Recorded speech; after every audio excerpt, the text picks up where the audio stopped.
Okay, well, hello. Here we are for the parables of Jesus, stories that stir the soul. Glad that you're watching, whether you're watching on Facebook or you're watching on YouTube, or maybe you are listening to our weekly podcast. We're always glad that you gather with us and that we get to go into these stories because they're so cool and they shape our lives and they're worth paying attention to. And so I want to invite you to leave your comments, however you do that, on the platform that you're on, and engage in the conversation. And before we jump in today to our parable, I wanted to share with you some things I'm reading. And I'll say these are out of the ordinary for me because it is fiction.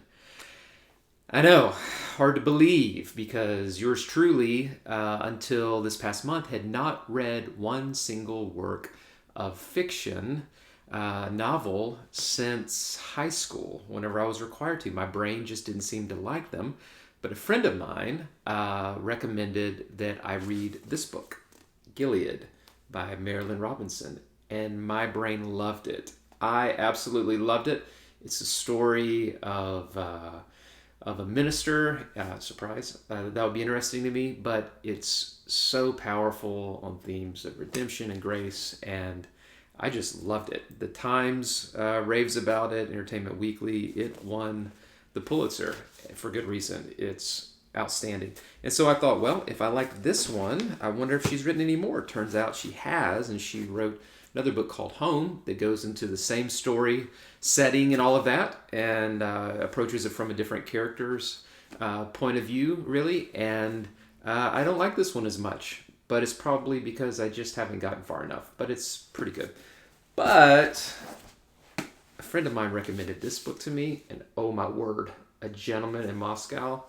This dude is locked up in a hotel as a sentence and lives 3 some odd decades there. And the people he encounters and the development of his life and story, I'm not very far into it, but I just love it. And so sometimes in reading works of fiction, we find that these stories connect with us because they're universal stories, and the most universal is always the most personal. And so I'm just loving reading these books. But those are not the ones that we came to read. I just sometimes tell you what I'm reading because sometimes people ask.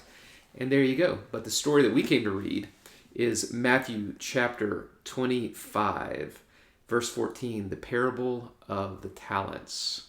You've heard this one before, and the problem with stories like these is you've heard them before, and maybe we'll hear it with fresh ears today. Jesus says, verse 14, Matthew 25, "For it'll be like a man going on a journey who called his servants and entrusted them with his property. To one he gave 5 talents, another 2, and another 1, to each according to his ability." So a talent is a fair amount of money. So a talent was a monetary unit worth about 20 years' wages for a laborer. So if he gave 20 years' worth of wages times 5 to the first guy, so that's, 20 times 5, is that 100? How that works? So you can do the math, it's a lot. And so he went away. So 5 to one, 2 to the next, 1 to another, according to that person's ability. And he went away. And he who had received the 5 talents went at once and traded with them, and he made 5 more. So also he who had the 2 talents made 2 more, but he who had received the 1 talent went and dug in the ground and hid his master's money. After a long time the master of those servants came and settled accounts with them. And the one who had received 5 talents came forward, bringing 5 talents more, saying, "Master, you delivered to me 5 talents. Here I've made 5 talents more." His master said to him, "Well done, good and faithful servant. You've been faithful over little. I will set you over much. Enter into the joy of your master." He also had 2 talents came forward, saying, "Master, you delivered to me 2 talents, and I made 2 more." His master said, "Well done, good and faithful servant. You've been faithful over little. I'll set you over much. Enter into the joy of your master." He also had received 1 talent came forward, saying, "Master, I knew you to be a hard man, reaping where you did not sow and gathering where you scattered no seed. So I was afraid. I went and hid your talent in the ground. Here, have what is yours." But his master answered him, "You wicked and slothful servant, you knew that I reap where I have not sown and gather where I have no seed. You ought to have invested my money with the bankers, and at my coming I should have received what was mine with interest. So take the talent from him and give it to him who has the 10 talents. For everyone who has more will be given. He will have an abundance. For the one who has not, even what he has will be taken away. Cast the worthless servant into the outer darkness. In that place there will be weeping and gnashing of teeth. So this is one that's often used during times where churches are inviting people to sign up to serve or sign up to give and to use their quote-unquote talents for the Lord. And certainly it's not misapplied there. This is a parable about stewardship. How do we use what we have? Well, anytime that we think about stewardship, we have to think about that God created everything, God owns it all, and God invites us to care for God's good creation because we are made in the image of God. So it's a sacred assignment. It's a sacred assignment to be entrusted with the possession of the owner in order to take care of it so that it multiplies. You should remember the charge to Adam and Eve. Be fruitful and multiply. Tend the earth. Take care of this place. And so Jesus is telling a story of a master who leaves his possessions into the hands of servants, each according to his ability. When we're entrusted with matters from the Lord, whether that's like an ability or a talent that we have, a spiritual gift that we have, resources, possessions, our time, whatever it is, each person is not given equally. It's just not. As much as we hear in today's culture about, everybody, what we don't want are equal outcomes. That's called socialism, which fails everywhere. What we want are equal opportunities for anybody to thrive. And it seems in the life of the kingdom that God is entrusting, that the master is entrusting these people according to their abilities. They had shown themselves in the past as competent. And so they're given more. So whenever we find ourselves comparing ourselves to other people, number one, stop comparing. Comparing is the thief of joy. But it could be that some of those other people have just been faithful in some of those areas, and good for them. That ought to inspire us to use for the Lord what we have. But that's really not even the point of this whole thing. It certainly isn't, taking what we have so we can just get more of it. The point of the story, and all three of them share the same perspective, is that these resources belong to the master. They belong to the master. And so they all three do something with the resources because the resources belong to the master. And so the first one with 5 multiplies, he doubles it. And the second with 2 doubles it. But then the third one, why is it that the third one does what he does? He buries it. Well, in ancient times, and the rabbinic literature confirms this, that if a person had discovered a treasure or had come into some money and didn't want it to be stolen, then the most advantageous way to care for that money was actually to bury it. And so what we see here is this person, this steward, didn't want the money to be stolen. So what does he do? He buries it. And why is he afraid? He's afraid because he thinks that the master is a hard man. What's interesting is he says, I buried it because I knew you to be a hard man, reaping where you had not sown and gathering where you had planted no seed. And the master says back to him, you knew that I reap where I have not sown and gather where I scatter no seed. But the master does not say, you knew I was a hard man.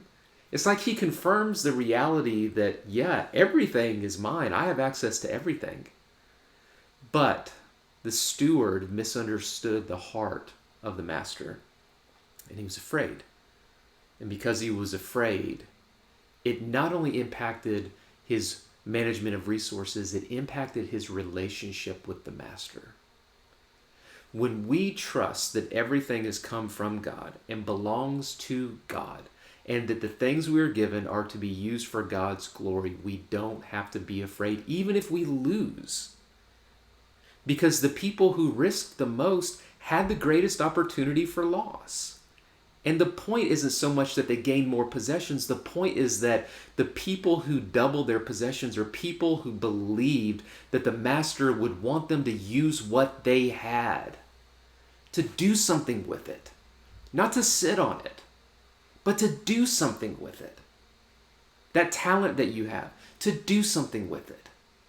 This precious life that you have, this job that you have, the spiritual gift that you have, the resources that you have, to do something with it. I was reading this story in a book called The Parables, Jewish Tradition and Christian Interpretation by Brad Young. And listen to this fable. It's called The Miser.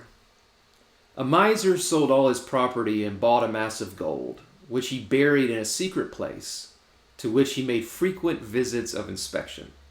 Someone who had noticed his coming and going found the treasure and carried it off.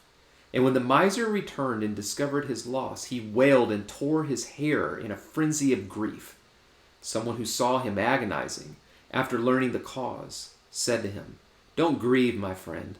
Just take a stone and bury it in the same place and think of it as gold in a vault. Even when the gold was there, you made no use of it." I just love that. Oh, don't be afraid. Listen, I'm not giving you investment advice. I'm not telling you go play the stock market or whatever. I'm telling you don't be afraid. Because your Father in heaven has given you what you have so that you can develop it and use it for his glory. Don't be afraid of what other people will think. Don't be afraid even of losing, because what good is it if you bury it? Might as well just go and bury the stone. It has the same value to you as gold. That's the point of the miser story. You know, there's these little lines in here. Verse 21, with the guy who doubled his 5 to 10, the master says, "Enter into the joy of your master." And then the 2 to 4 guy, "Enter into the joy of your master." But then what happens? The guy who buries it, he's not entering into the joy of his master.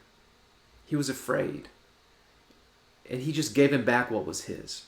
It's like a transaction. You gave me this, I'm going to give it back to you. Because he viewed God in such a way that it made him afraid. There's no cycle, there's no flow there. I knew you to be a taker, in other words. See, the other people knew him to be a giver, but this guy knew God to be a taker, right? And he stopped the flow. So, in my own life, where am I afraid? Where am I afraid? In my own life, where am I irresponsible? In my own life, where am I burying my talents? Think about this week. What is it that God has entrusted to you? And what are you doing with it? What is it that God has entrusted to you? And what are you doing with it? And if you're afraid, it could be that you've lost sight of the goodness of God. Stewardship is a sacred trust because we're created in the image of God to care for the good things of God so that we can continue to encounter the goodness of God. Well, I think that's as far as we're going to go for this week in our series, The Parables of Jesus, Stories That Stir the Soul. As always, I'll invite you to leave a comment, share this with a friend, and if you're listening on podcast, take a moment this week and just rate the podcast wherever you're listening to it. It just helps bump it up a little bit in the rankings, and also just to help people see that this is worth listening to. All right, so we will see you soon. God bless you, everyone. Take care.